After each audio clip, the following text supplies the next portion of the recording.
Hello मंडळी. आज आहे दुसरा दिवस. आज सकाळी दीक्षा, दिया, रिया यांना घेऊन मी निघाली मॉर्निंग वॉकला. मॉर्निंग वॉक राहिला बाजूला आणि आम्ही रील्स बनवत बसलो. थोडेफार रील्स बनवले आणि घरी निघालो. आणि रेडी होऊन आम्ही निघालो होतो आज भेलोशीला, म्हणजेच माझ्या आत्याच्या गावी. पूर्वी आठवडाभर तरी इथे राहायला यायचो, पण आता फक्त भेटीसाठी येणं पॉसिबल होतं. आम्ही तिकडे पोचलो आणि हे बघा, गावाकडे पाणी थंड राहावं म्हणून ही टेक्निक वापरली जाते. आणि या ब्लॉगची माझी मेन कॅरेक्टर आहे दीक्षा. व्हिडिओसाठी काही पण. पाण्याचा कसा रिव्ह्यू देत आहे बघा.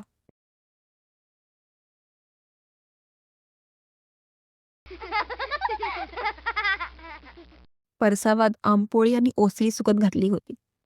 आम्ही जेवायला थांबणार नव्हतो. मग काय, आत्याने गोणी भरून आंबे काढले. आंबे बघून तर सर्व खुशच झालो. मग आत्याने आंबे कापले आणि यामध्ये सुद्धा दीक्षासाठी रिव्ह्यू द्यायचाच होता. बघा कसा खोटा रिव्ह्यू देते. खाली हाताने आत्या कधीच घरी पाठवत नाही. मग काय, आंबा, आंबोळी, ओसरी, घरी केलेले पापड असं बरंच काही तिने बांधून दे. घरी आलो आणि ताईने मस्त चिंबोरीचा रस्सा केला होता. जेवलो आणि जेवणानंतर तर आंबे हवेच. आणि मग आम्ही थोडा डान्स, रील्स सगळं बनवण्यासाठी अंगणात गेलो.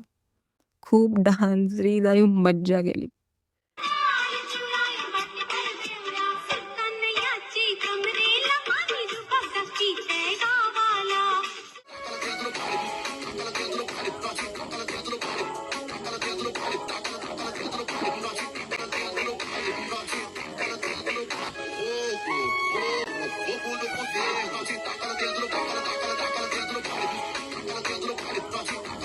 संध्याकाळी मी चिकन बनवणार होते आणि हेल्पसाठी होते रिया आणि दीक्षा. हे बघा, जेवण करता करता आम्ही रील्स, डान्स सगळं काही केलं, पण जेवणही बनवलं हा. आज आम्ही सर्व भावंड मिळून टेरेसवर मजा करणार आहोत. भावांनी थोडा यायला लेट केला. जेवलो आणि मग सगळे वरती गेलो.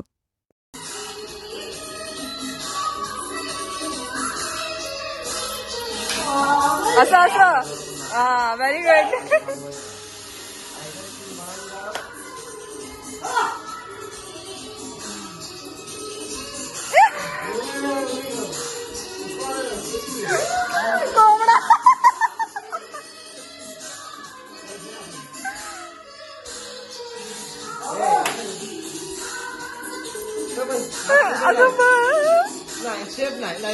अरे ये मला. आणि थोडी लेझिमही खेळली.